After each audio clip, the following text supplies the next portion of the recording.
Welcome back to the Live Free and Diet Hard podcast. I'm your host, Andrew Coates. Join me along with industry leaders and friends on a quest to get more people through the gym door and eating and living healthier. Join me where evidence meets empathy while rejecting fitness industry fads and extremism. Let's begin. Dr. Joe Zundell, man, it is cool to have you on here. I've been enjoying your stuff for a while. I know we'll get to hang out in person at Aram Gregorian's Real Coaches Summit where you are speaking. I'll be hanging out there. And you are a cancer biologist, PhD in that, cancer educator, definitely very adjacent to the fitness industry. And it's really cool to have someone who's such a credible subject matter expert because, overwhelmingly my guests have been fitness professionals, right? So it's great to have you on. Thank you.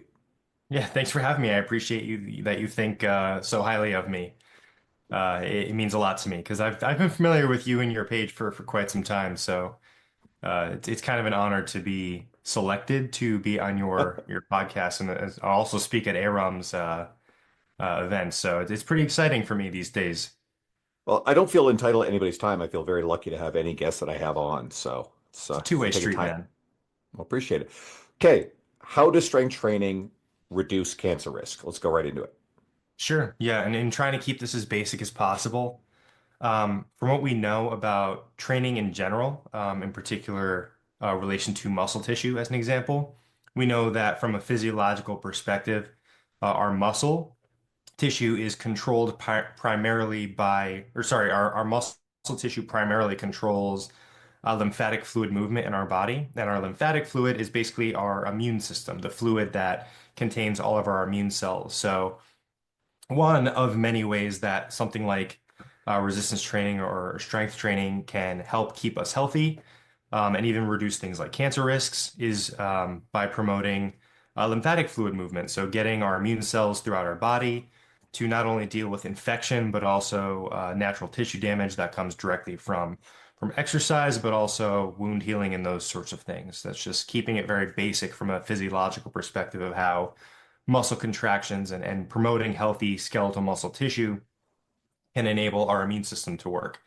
There's also the metabolic component in that our muscles um, during exercise will secrete a variety of cytokines or specifically from muscle tissue called myokines. They're just basically proteins that interact with muscle tissue itself, but also a variety of different organs through the circulation.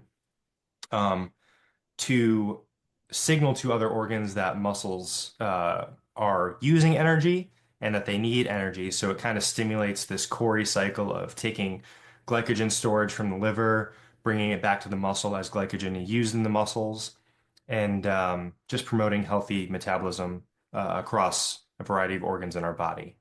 Are there second and third order effects? Because what you just described is kind of like first order acute. Are there bigger scope things that resistance training as part of your life then turns around and helps protect against cancer? From a cancer perspective, it can help protect against things like so in advanced stages of cancer as a disease.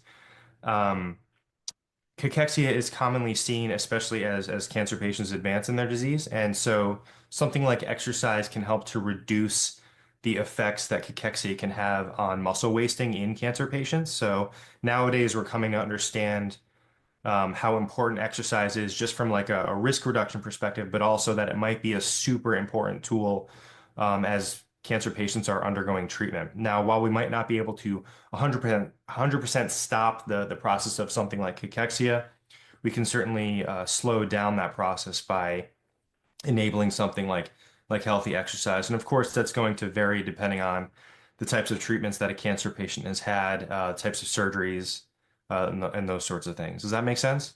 Absolutely. So let's go deeper. So I like thinking about how this works as having muscle reserve, right? So can you actually explain what cachexia is in that context? Sure. So cachexia is very basically this process by which, through treatment or the disease progression itself, takes a toll on the metabolism of muscle tissue, basically the building of muscle tissue. And it promotes this catabolic state whereby the anabolism of muscle tissue cannot compete with the demands of the body due to, like I said, treatments, but also cancer cells messing with the body's balance. So energy stores are taken directly from muscle tissue to try and maintain some semblance of balance because we have fat tissue, but also muscle tissue can be a great source of amino acids in times of need for the body. And when somebody has a disease like cancer,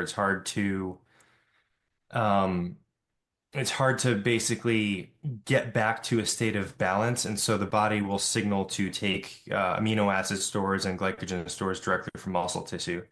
Um, and Is that largely because of the net, calorie in, calorie out, net proteins in, proteins out? Because obviously, when someone is dealing with cancer, oftentimes, I Mhm. mean, the treatment is part of the problem. I mean, some of the treatments are pretty It rough, can be, chemo, absolutely. radiation.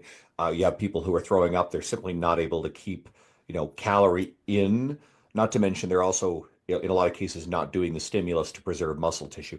Is that the primary thing, or cachexia, is there something over and above going on? Um, it's never one thing more than the other, but one primary thing is certainly directly due to the treatments. And the treatments will definitely affect a person's ability to eat over time, obviously affecting hunger cues and those sorts of things. And obviously with insufficient ability to consume a certain amount of calories that the body needs, oftentimes cancer patients, especially as the disease progresses, are kind of left just having to consume whatever they can stomach, and sometimes that's not always the most nutrient, high quality foods. And so it's not like a cancer patient will be able to have the most optimal diet just because they need to stomach something during the progression of their disease. And as an example, like my mom had esophageal cancer when I was young. She ended up passing away when I was 17 of the disease. But at some point there, because she had, physical obstruction due to the esophageal tumor in her esophagus, it made it almost impossible to consume food orally. So we had to feed her nutritionally through like a stomach, like a tube that was implanted in her stomach. So I remember, having to inject this hypercaloric material, which was, relatively high protein, high fat, relatively lower carbohydrate solution into directly into the stomach, so she'd get some level of sustenance. But that's just one example where it can be challenging for a cancer patient in combating something like cachexia. What about the importance of resistance training? Let's say someone is dealing with a cancer diagnosis and ongoing treatment. Do you have any I mean, again, this is a little broad, but how Yeah. valuable is it to try to still maintain some resistance training during? Yeah, And, I and, mean, and any sort of like data on outcomes? Yeah, no, I mean, we're also starting to learn more about the preservation of bone density. So, not only from muscular perspective, exercise can also help to maintain bone mass. So, as a cancer patient undergoes treatment, it also affects their osteogenesis, the formation of bone tissue. Um, and your bone marrow is an integral part of your immune system as well. So treatments can directly affect bone integrity, and so exercise can help to promote and stabilize the bone as people are, undergoing their treatments and through the progression of their disease. So not only from a muscular perspective, but also from a bone density perspective, exercise, something like resistance training or strength training can help to enhance. But there's obviously a ton to learn here regarding the direct mechanisms, but it's in general a favorable thing. But the thing I want to point out is that it's very contextual. So I can't just give like a blanket statement saying that all cancer patients should go lift weights. That's something that should definitely be guided by a direct PT who knows their medical history, who knows something like their range of motion and also what they can consume to be able to maintain muscle mass, but also bone density. Does that make sense? Absolutely. So there's something fundamental in here it's worth addressing too is I think a lot of people talk about cancer as if, oh, cancer is this one thing. And usually we can go into this later. It manifests as, well, the conspiracy theory, oh, they're suppressing a cure for cancer because there's no money in curing cancer. It's like Mm. that presupposes that cancer has one metabolic pathway on all tissue, and cancer is really a broad umbrella that would encompass what? hundreds of different manifestations, almost like diseases. Can you Yeah, explain that give or better? take. Yeah, no, it's so this conspiracy surrounding the cure for cancer is kind of the bane of my existence, so to speak, and it's really frustrating. And but the thing is, like, I understand it. People want to have a simplistic answer for such a complex disease, and trust me, as a cancer biologist, I wish I had some sort of simplistic answer. Nonetheless, a cure because I would make a ton of money off of a cure for multitudes of different types of cancers. But a lot of people don't realize that even amongst the same type of cancer, in the same patients, they can have extremely variable responses. While some of those patients might, with a low statistical likelihood be cured, some of them will respond well, and some of them will respond not at all, even though they all categorically have the same cancer. So even if something is the same type of cancer and we produce a drug that targets a very specific mechanism, whether it's chemotherapy or an immunotherapy or some sort of surgical intervention or even dietary intervention, um, despite our ability to recognize a specific mechanism as to how that specific cancer works, the variable response is something due to the intrinsic complexity of all the things that we cannot see, despite knowing a variety of switches and knobs that can happen in that particular cancer at any given moment in time. And also, previous treatments and time is a very important component as to what treatments we decide to give cancer patients as well. Because we can't give, even if somebody has the same type of cancer, we can't give the same treatment to somebody who maybe has already had a different type of treatment.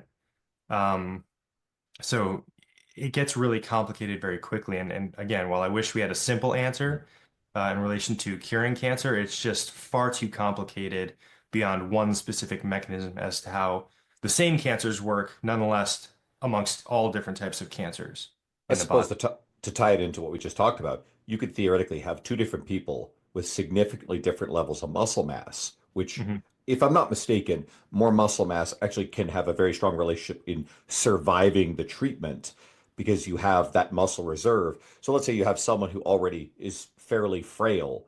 Would Mhm. there be certain situations where you're just like, hey, the traditional chemo and radiation type treatments, which obviously there's a lot of advances in, would literally kill this person before it actually like dealt with the cancer. Yeah, so a lot of people don't understand as well that quality of life is a very, very integral component of how a cancer patient is treated. Now, I'm not an MD. I don't physically treat cancer patients, but a treatment that we know the side effects of are going to, maybe cause neuropathies in the fingers or hands or something like that, or cause severe metabolic issues. We're not going to give a treatment that we know has severe side effects at a reasonable dose to somebody who cannot handle that drug because it's more likely that the medication is going to kill them before it kills the cancer. And that's something that we see, in late stage disease. Again, using my mom as an example, at some point the disease went into remission, the cancer came back with a vengeance. And at that point, there's really, depending on the cancer type, there's few options that you can give from a treatment perspective to where it's going to target the cancer and not the person's overall health. So we often have to make this very difficult decision as to whether or not maybe it's best to not treat the patient just so that they can have a decent quality of life and live out the rest of their days instead of being disgustingly sick on a treatment that, has a low likelihood of treating the cancer. I assume that prostate cancer is a good example of this, right? If I'm not mistaken, I may be oversimplifying, but in a lot of cases, the nature and the progression of prostate cancer is m- al- mostly not imminently lethal to the point where there actually could be some negative outcomes of surgically removing the cancers that would affect quality of life relative to the risk. Can you explain that? Yeah, so regarding prostate cancer, I don't specifically know Mhm. what you're referring to. So I'm Okay. pretty honest about that and things that I do Fair. not know, but I'd be happy to look into it Yeah. further. So I'm of the understanding, and obviously we can go back to this, Sure. that with surgical intervention on prostate cancers, oftentimes you can end up with quality of life, like end up damaging nerves that can affect sexual function, continence, Oh maybe, yeah. I believe, is one of those things. And as I understand it, statistically, prostate cancer is probably one of the most survivable cancers. Am I correct in saying that? Or perhaps I have an oversimplified idea of it. I mean, the statistics there are not really worth arguing about, but Yeah. something like testicular cancer obviously has a higher cure Yes. rate technically than prostate cancer, but it's I wouldn't say that it's the easiest to cure by any means. I guess it's not so much about curing it. Again, maybe I'm out overstepping my bounds, and there's always a risk of that. But that the progression of prostate cancer does not kill readily or quickly to the point where most people can actually like live it. They'll outlive it, is the impression I was given, and I don't think that's just a misconception. There's probably some important nuance. Well, from what I understand, it does depend on the type of treatment, and now Mm, we've actually we've advanced technologically in the realm of prostate cancer, not only detection mm, by changing our own detection methodologies or modalities, but also the different types of treatment. So excuse me, there's newer types of treatment that are reliant upon targeted radiotherapies that have a pretty decent targetability and efficacy against something like a prostate cancer. But it's definitely getting better in that area. But again, it's not like we're incapable of eradicating those tumors, that the person outlives it, um, because there's some level of risk that comes with just aging as a male in terms of mhm. developing prostate cancer. That's kind of like independent of the cancer itself. So it's not that the person's going to outlive the cancer before the cancer can take them. Fair. Yeah. Um, I mean, this would be a grand oversimplification, but usually things like breast cancer, obviously pancreatic cancer, there's some cancers that are virulent, very aggressive, and then they tend to have a very, very low survivability rate, right? I think pancreatic cancer being one of the nastier ones that we hear a lot Yeah, about. pancreatic cancer has like yeah, not from a decent statistics perspective, but it has like a 10% survival rate basically. It's abysmal, and that's largely because of our inability to detect it in an early stage, because it's not one of those organs that's easy to detect a cancer in within an early stage, because also the symptoms that signal that there could be something wrong with the pancreas usually happen a little bit later.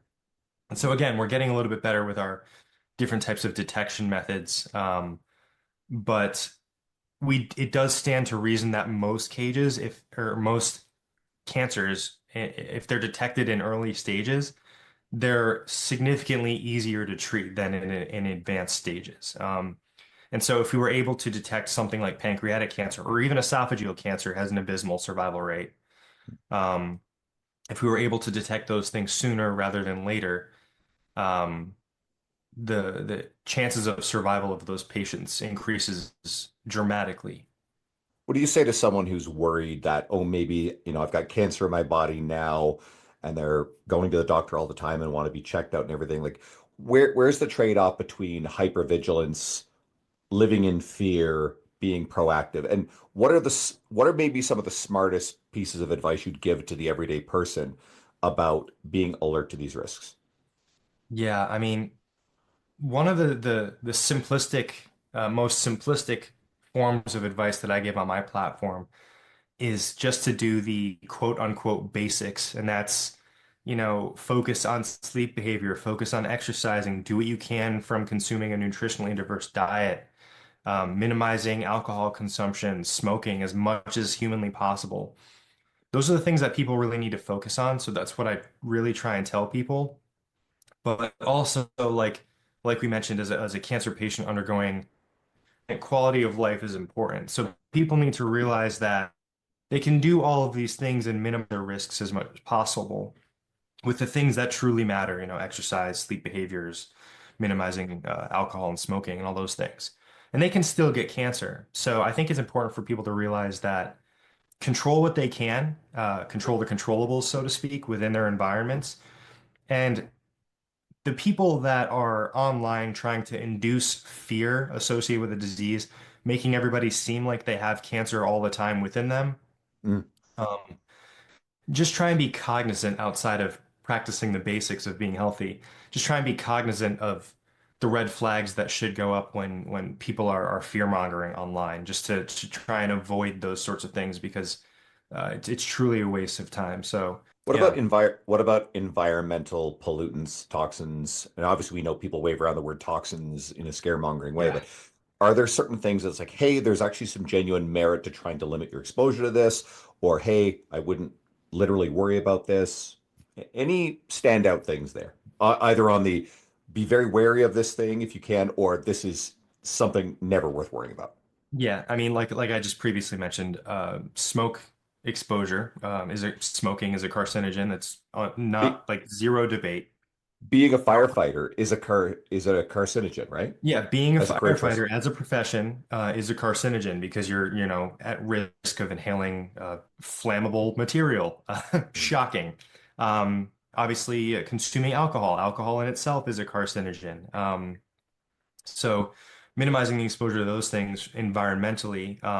But if somebody is like a firefighter, it's their chosen profession. They have the appropriate PPE or personal protection equipment to be able to reduce their risks as much as possible. But I'm not going to say that they should quit their job and not do what they do in their profession. Those people or people with risky jobs that might be exposed to carcinogens or mutagens in their environment should just be wary about their lifestyle and try and minimize risks in other areas. For example, I'm a scientist. I work with carcinogens and mutagens and a variety of different chemicals. Even like pure caffeine is a neurotoxin. So I've handled pure caffeine as a powder in the lab. And so knowing that information, you look at the labels of these chemicals we buy for our experiments, and you just practice good working safety habits and you do your best. And so like I know that when I go to lab, I should wear gloves, I should wear a lab coat and protect myself where possible. I should know if the cells that I'm working with are infected with a latent virus, something that's not producing active virus particles, or some cells that are producing active virus particles that could infect me if I accidentally prick myself with a needle or something. Next thing you know, I've increased my cancer risks because I'm working with an HIV infected sample or something like that, So bloodborne pathogens are something that's a risk in my realm of expertise. So, understanding the risks in any given person's environment can help a person determine what to do. And it might be a little bit scary. Like, I'm not going to lie, these things scare me even in my own research environment. But knowing that they're there enables me to have power over what I can do about knowing that they're there. And I think that mitigates and minimizes a lot of fear associated with any given profession. There's often fear around things that you can find in your household. I mean, sunscreen is one of the ones that we usually see, claims about. You're smiling, so I'm looking forward to hearing what you have to see there. Maybe, charred ends of, meat, red meat as a whole. Mhm. And is there anything else that we see in households that Yeah, we see common claims that these things are dangerous when in fact they're innocuous, or again, usually poisons in the dose? Anything there? yeah, yeah. I mean, so the thing is, like with sunscreen or red meats or those sorts of things, as you note, the poison is in the dose of those things. Now, for red meat, as an example, just keeping it simple, if somebody consumes a diet that's predominantly red meat and they're grilling it all the time. I love a good steak on the grill. There's no better way to eat a steak than grilled on the grill, medium rare, maybe even sous vide. Absolutely delicious. But if I'm consuming that every day and I'm not consuming, a decent amount of vegetables or a diverse nutrient diet in general, I'm going to increase my risk for cancer because the physical burning of the red meat source, the fats and the protein itself, can produce heterocyclic amines or polyaromatic hydrocarbons, which are direct carcinogens. But I'm not eating just red meat every day. It's not, well, one, I can't afford to eat steak every single day. And two, I know I shouldn't anyways. Um, but when it comes to something like sunscreen, it's always a trade-off, right? So yeah, there might be some research articles that show that there's potentially harmful things within sunscreen, but also if I'm spending so much time outside, maybe I'm a construction worker and that's my job, I work outside. Um, I have to protect my skin somehow from excessive, as you said, the dose makes the poison, excessive UV radiation. So Something like sunscreen can be extremely effective in reducing somebody who works outside their risk for cancers. I used to be a landscaper. I wore sunscreen regularly. And when I didn't want to wear sunscreen, I wore protective clothing to try and minimize my skin exposure with ultraviolet radiation. Um, so it's always a trade-off, and obviously online you're familiar with this. People love to live in extremist camps of Mhm. sunscreen's bad. It prevents vitamin D production in the skin. Yes, it does. But you know what also is worse? Melanoma. Basal cell carcinomas. Even if melanoma is rare, which is a rare type of skin cancer, I know that sunscreen can also reduce my risks for the most common type of skin cancer, which is basal cell carcinoma.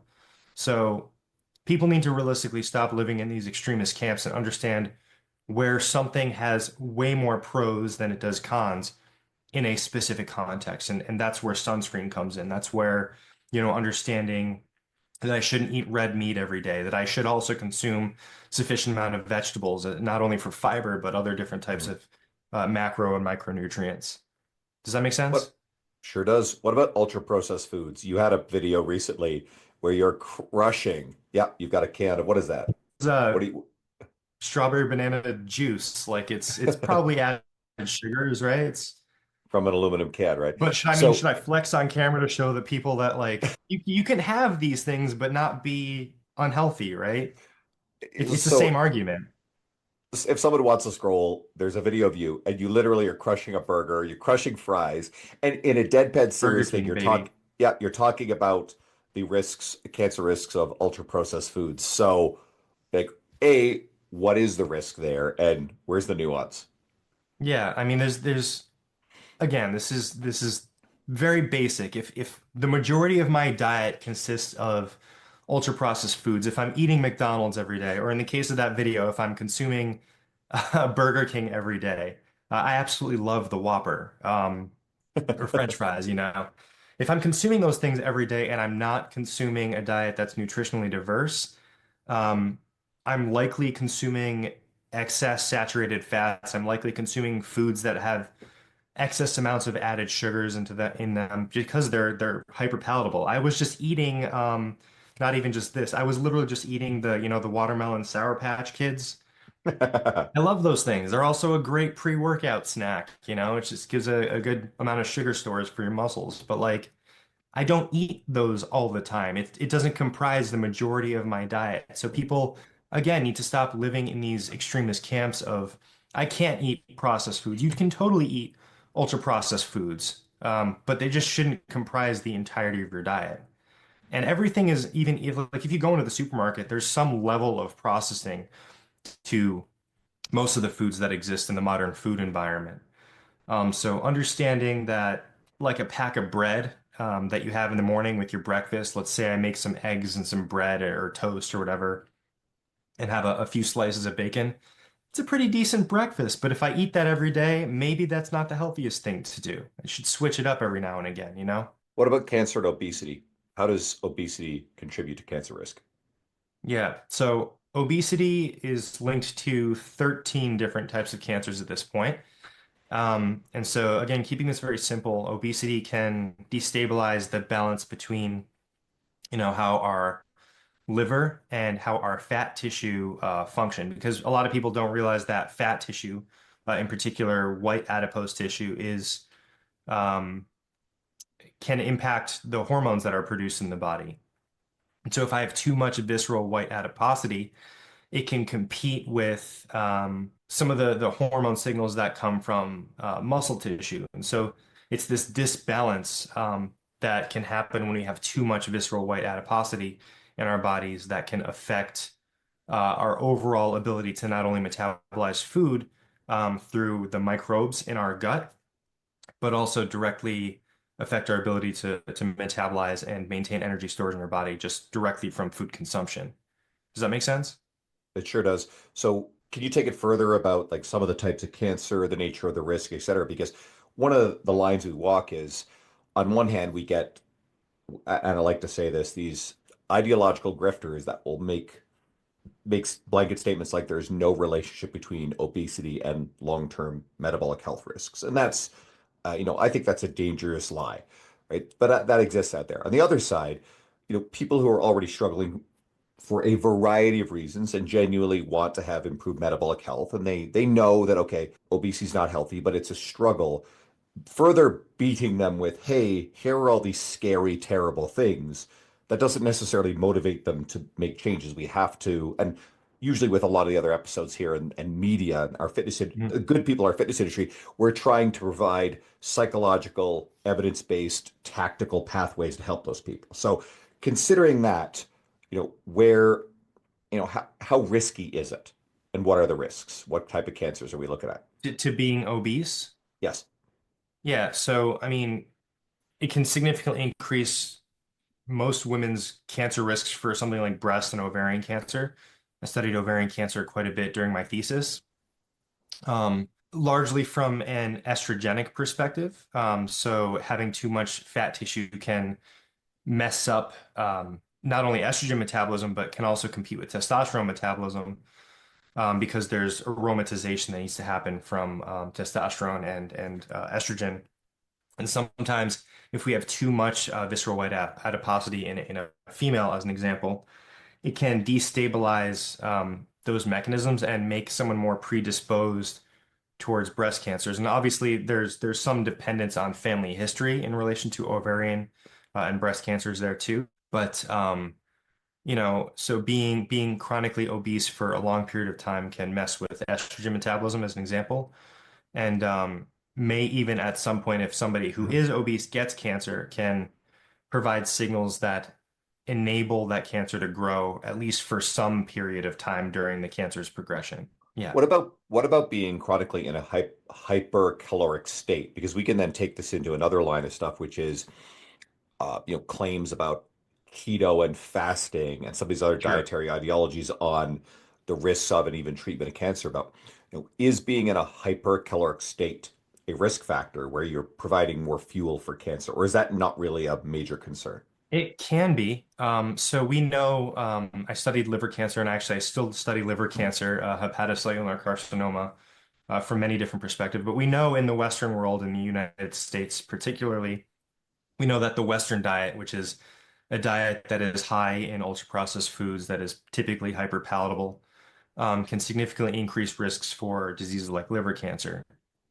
And so it directly messes with our liver metabolism by affecting, how the liver stores glycogen, but also how it stores and makes various hormones throughout the body in relation to cholesterol synthesis as well.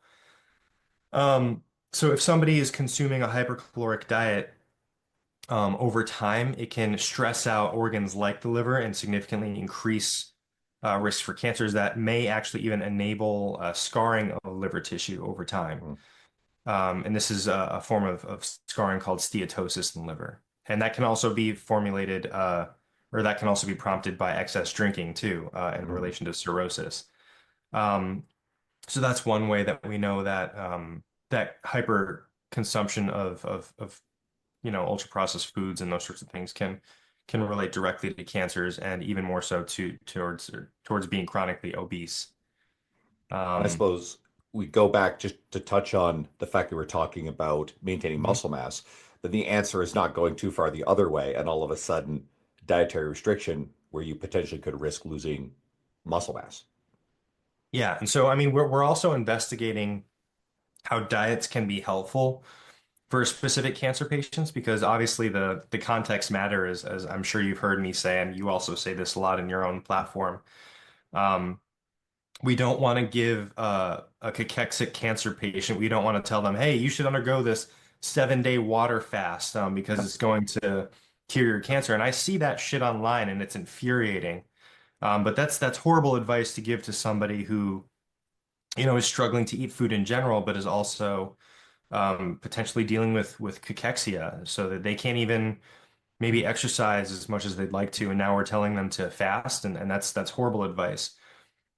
On the inverse, let's say somebody struggles with their diet in general, and they have cancer, and I tell them to undergo a ketogenic diet, and they're obese as a cancer patient. They might lose weight, but that could also predispose the cancer itself, depending on where it is. Let's say they have liver cancer or esophageal or even breast or ovarian cancer. It could expose that cancer to adapting to that diet. So you've gone low carbohydrate through a ketogenic diet that could enable an adaptation within that particular tumor um, to grow more in the face of a ketogenic diet. So we have to be very careful about dietary advice because it's not specific to a given cancer. And while it can be helpful in certain contexts, we still have yet to understand what those contexts are, where they'll be helpful and where they'll be completely harmful. But we have seen some preclinical studies and even some smaller clinical studies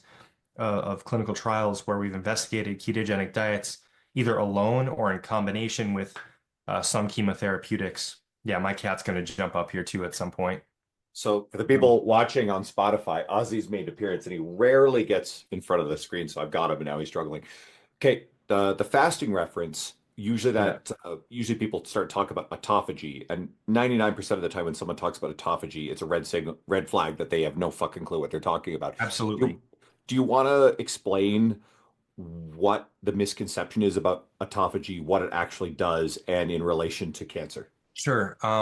Autophagy in general, as most metabolic pathways are not like they're not simplistic things to understand. It's not like we can turn them on and off very controllably in our body. Like, for example, right now, you and I, whether or not we've fasted, are undergoing some degree of autophagy in some of our cells in our body. What is autophagy? Yeah. I'm What just going is to it? explain that. Yeah, Uh, autophagy is a cell's ability to essentially recycle certain components, whether it's proteins, lipids. A cell can form vesicles, like little fat balls, around certain molecules and kind of traffic them amongst not only different cells, but also into other cells and into other organs through circulation.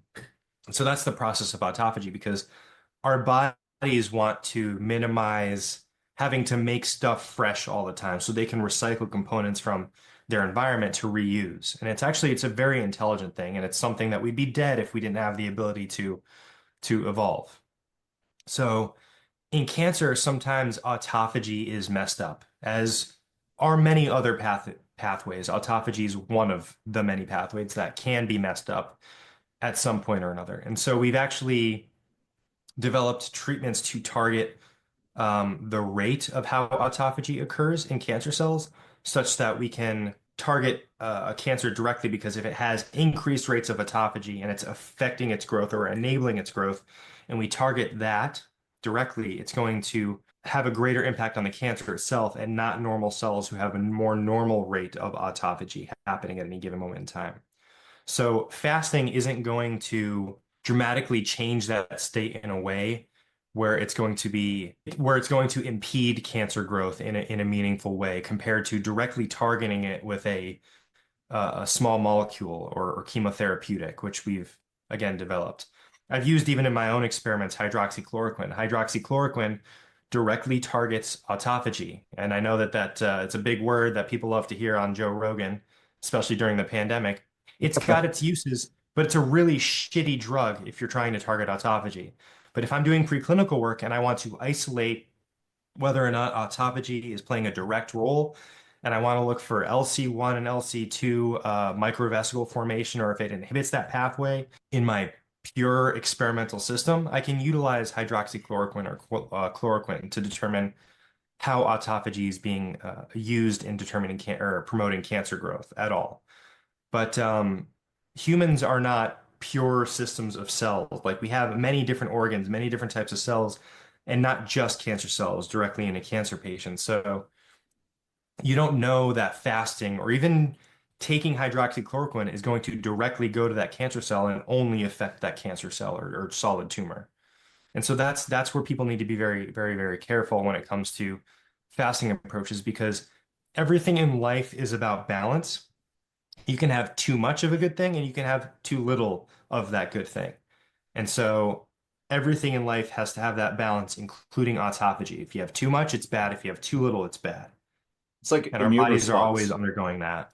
It's like immune response, right? The kind of people Everything. who, like, when people say boosting your immune system, is like you fucking don't understand what goes on with the immune system. Like, You ask want an anybody example who, of that? Yeah, so like regarding immunotherapies as an example, immunotherapies are a newer class of drugs where we can stimulate immune responses directly against a tumor. You can have too much of a good thing. You can promote too much inflammation in a tumor. Next thing you know, you've hyperactivated something like a T cell against a tumor. Sure, it killed the crap out of the tumor, but now that T cell is hyperactive and it's secreting cytokines in its environment at a dysregulated rate, and it's causing hyperinflammation in that area, and it's called a cytokine storm. And so at some point, those T cells and those materials will start to attack neighboring tissue and not even just the tumor. So, yeah, the tumor might be affected, but if we have too much of that immune response against the tumor, it can enable autoimmunity. So, we have to be very careful about the dosing of different types of immunotherapies so that we don't get too much of that immune response. Yes, nobody argues that chronic inflammation is a bad thing, or at least they shouldn't. But not all inflammation is bad either. If we had no inflammation happening at any point in our bodies, again, you and I both have some degree of acute inflammation in our bodies right now that is resolved. If you had zero inflammation, you would be infected very easily. HIV patients, as an example, they have incredibly hindered immune systems. Same with cancer patients. Hindered immune systems, increased susceptibility for infection, and you can die from an infection if you're not going to die from a cancer. I'm going to go get a big dose of acute inflammation at the gym later because inflammation is the result of working out. It's part of the recovery process, right? What Yeah, about exactly.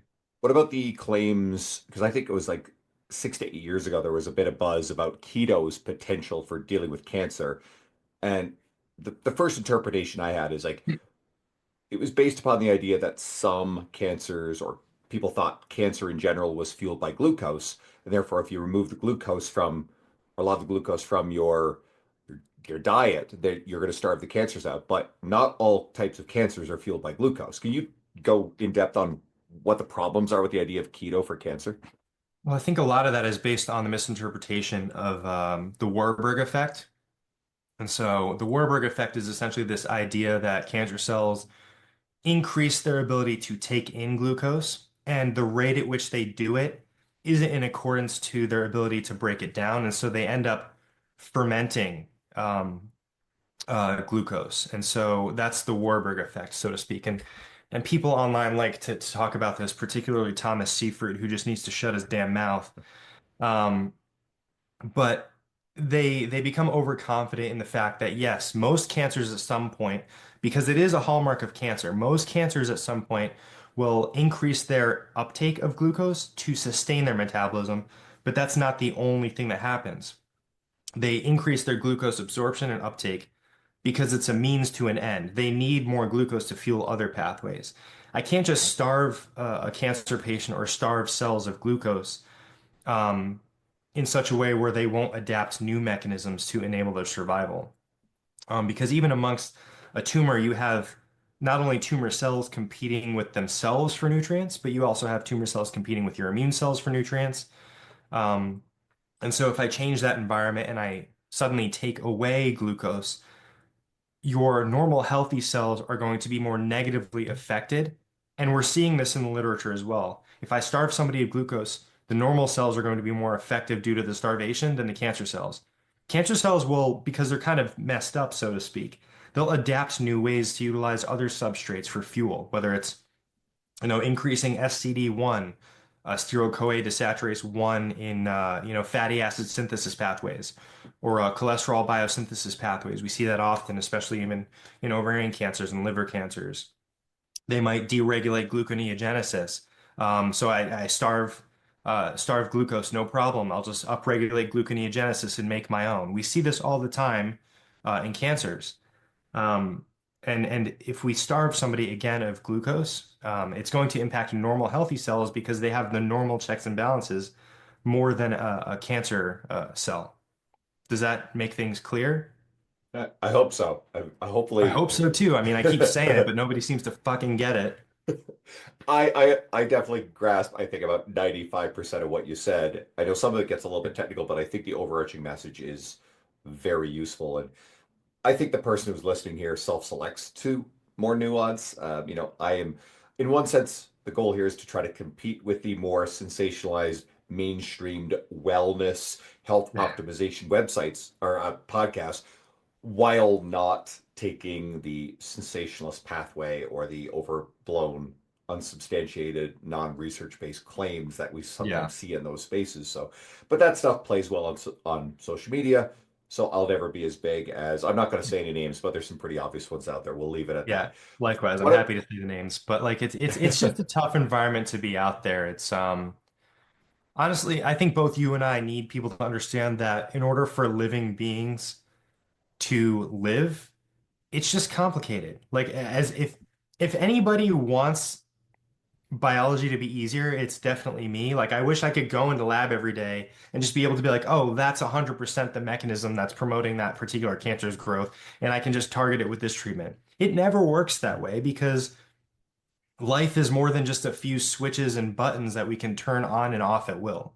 And I think the minute that people realize that, they'll not only appreciate life more, but they'll also have a better ability to spot who's trying to manipulate them and compete for their attention in a way that's actually going to be educational and not damaging. Funny, you just made me realize something. Like I forget, I have a Bachelor of Commerce degree, but I did 2 years of life sciences, so I have post-secondary biology, chemistry based stuff. Mhm. And it's easy for us to forget that even like a lot of trainers who have a lot of human physiology knowledge, we're far more than average educated. I mean, there's no competition between a couple of years of university, undergraduate biology, and someone who's a PhD in it, but a little further on the spectrum compared to your average person. So I hope that people diving into you, and this is one of the reasons why I want to highlight you and share you, then people have access to, a more nuanced evidence-based message. And hopefully Yeah. people start to get wary of when they see the overblown, fear-based, sensational claims. What are some of the more nefarious myths that frustrate you? We alluded to this earlier, but is there anything that you think is just frustrating, harmful, things you want to like reassure people about when it comes to any aspect of cancer? I mean, the thing that really gets me is this idea that we all have cancer cells in us all the time, and so a lot of people will, particularly wellness accounts, will say that people are riddled with toxins that are causing them cancer, and they don't even have a diagnosis of cancer, so they'll see that online. That's one thing that really kind of upsets me, and then the other is that we're curing cancer to we've already cured cancer, but we don't release the cure because we want to keep people sick, and keeping people Mhm. sick keeps us, well paid. And I can actually create an argument that would sort of defeat that if you think logically. So you said this earlier. If you could develop a cure for cancer, you would make a lot of money. It's not like there's Absolutely. this global conspiracy. That's the funny part, where all these different countries that basically don't get along over anything else would somehow all be in cahoots to say, no, we're going to suppress this. There's going to be a race. If someone could viably create a universal cure, or even just a cure for a specific type of disease, that individual stands to become like generationally wealthy off of that. So there's a Do you know how massive much money I could get if I developed a cure for a single cancer, let alone all of them? It's like the minute I showed data on that from like a clinical perspective, let's say I did a clinical trial and I had 100% efficacy of my drug that had zero negative side effects, people would just be lining up at my door throwing money at me. I'd get a Nobel Prize within seconds. And so that's way more profitable to cure cancer than it is to hide it from people. And it's like you said, like logically, it doesn't make any sense to hide a cure.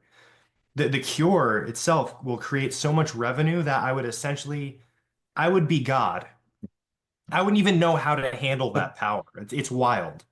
What about the claims that, well, cannabis is a universal cure for cancer, but because it's quote not patentable or something, then there's no money in it? Like, what about that belief? So that's like the natural remedy pathway to cancers. And I think a lot of people don't realize that the cancer treatment field started by going to natural sources for templates for drugs. People don't realize that paclitaxel, common gold standard drugs for not only breast cancer, but also ovarian cancers. Um, vincristine, another one.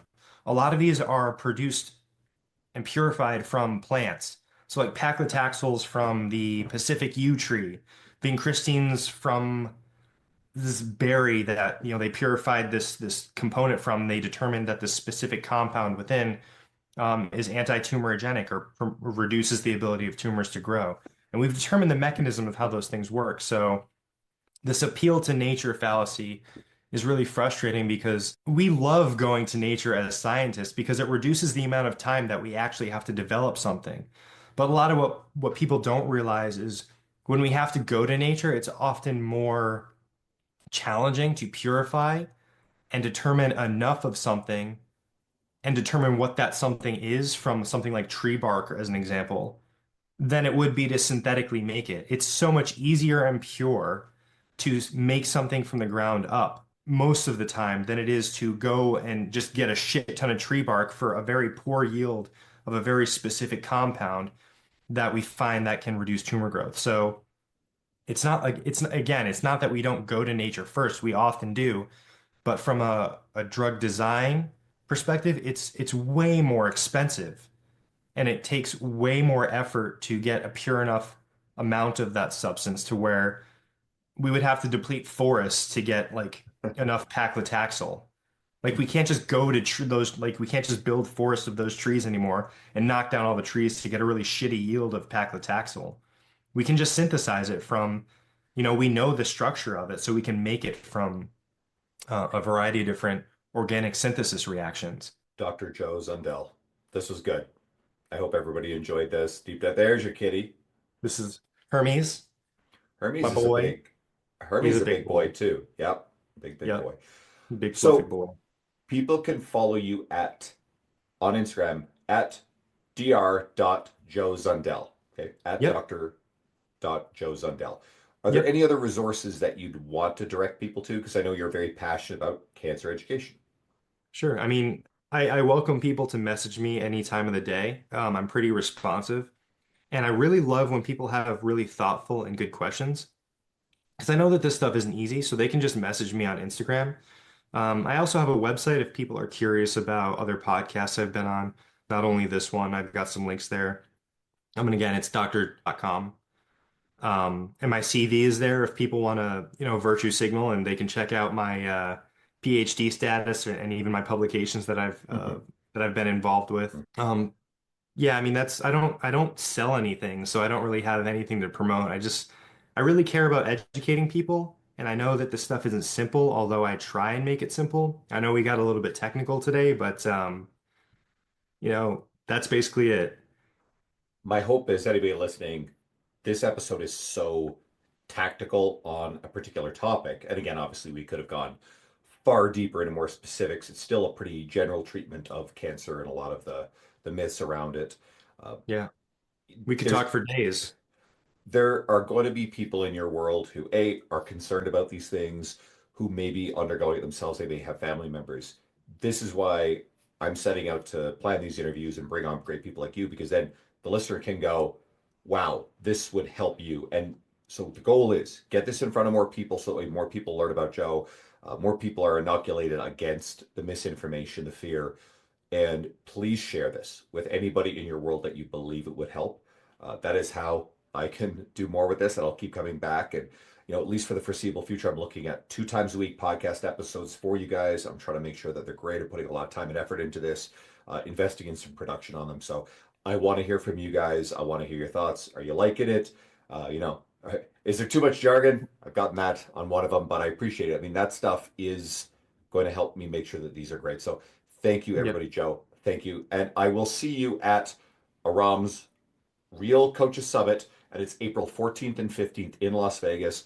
Yes, It's sir. the third year for it. I was a speaker in year one. Aram brings new speakers every year. I went last year just to attend because I loved it. I'll be back there again. It's a really awesome event. You don't have to be a coach to go there. I think enthusiasts will love it. Yeah. Have a little bit of a Vegas vacation. But for the coaches listening, I hope you'll consider, because if like I've done an event the last couple of years and I haven't made a decision yet as to whether or not I have the bandwidth to do it for myself, my team. But these events are there only if people support them. And I mean, I've been going to them for years, and the rewards are orders of magnitude greater than Yeah. the time and cost investment I've made. So I hope I will see you guys there. If you're interested in learning more, please shoot me a message. I'll get you the info as well. Joe, Yep. thank you so much. Thank you. I have one last question for you, though. Sure. What's your favorite Tool song? My favorite Tool song is Stinkfist. I got tagged in a post today. It's some guys walk in with a Tool shirt on. It's like, hey, if you're a real Tool fan, can you name at least 3 songs? So I sometimes will screw with people on this. If I see somebody wearing like a Led Zeppelin shirt, it's not to be an asshole about it, right? But it's Sure. like to be playful. And like, hey, can you name 3 Led Zeppelin songs? So I got tagged in that today, and I like riffed off like 10 songs. I'm like, I could do this all day. Easy. Why do I like Stinkfist the most? It's on the album Enema. I mean, that people who don't know this stuff are hearing these names and going, "Well, those are dreadful sounding names." And this was what, mid '90s. I'm trying to remember if no, Enema would have been like in the second half of the '90s. Yep. Formative time in my life. It is a heavy, direct, stomping, intense song, and it's just truly one of my favorites. You could lift heavy to it. It's resonant and immersive, and It's a solid choice. yeah. What's yours? Oh, it's hard for me to have a favorite. Somewhere between Schism and The Pot. I Okay. mean, it's rare to have like a 4/4 song from Tool, but The Pot's a good one that's surprisingly in 4/4 time signature. I enjoy that one. Jambi is also really good. Okay. So you're a 10,000 Days fan. That's a good album for sure. Oddly enough, Numa is a bit of a brain trick as well. see, I'm a big fan of Fear Inoculum, the new album. I absolutely Yeah, I love it. like it. Numa's It took me a amazing. bit. I've seen them, I've seen them 6 times Lifetime, but I've seen them play 5 times on the Fear Inoculum tour across several cities. Okay, that's a lot. I've only seen them once, mostly because it's very expensive, and they're never in No, my area. well, in late 2019, I they announced their tour, but they hadn't announced Edmonton dates. They always come to Edmonton. So they're playing back-to-back nights in Toronto, and I hadn't seen them in a decade. So I said, screw it. I'm traveling to Toronto for the weekend. I'm going to watch back-to-back nights. Great. Yeah. We all know what happened in early 2020, wiped out the Edmonton event. So then in 2022, and we're way, this is fun. Anybody hanging around is going to enjoy this. Um, That's fine. Event that I love. I'm actually speaking at this year's Raise the Bar. So it's in Dallas in February 21st and 22nd. I'll be speaking. Nice. Guys, come there. If you want details on it, please. Right. But they did it in Orlando in year one, and it was set for early 2022. And so traveling as a Canadian was a nightmare, just a pain in the ass. So I'd been down to Washington State a couple times in 2021. It was just awful for the testing. I said, no more. I see this event and it's got industry icons. It's Dan John and John Berardi and Molly Galbraith and just like down the list, it's just the who's who. It's like, oh my God, this looks good. But it's like, I don't want to travel. And then Tool announces concert dates and they're in Florida, in Orlando in February. So I'm like, wait a minute, let me check the dates here. The conference was February 4th, 5th, 6th Mhm. in Orlando. They were playing in Orlando on the 8th and then Tampa on the 9th. So I said, shit. I booked everything and went down for a week and I had an amazing time. And then they finally made their way back to Edmonton in late 2023. So I got to see them 5 times and every time is Nice. worth it. Yeah. I'm jealous. I mean, I only saw them once right before the pandemic in 2019, and that was the uh the the Fear Inoculum tour.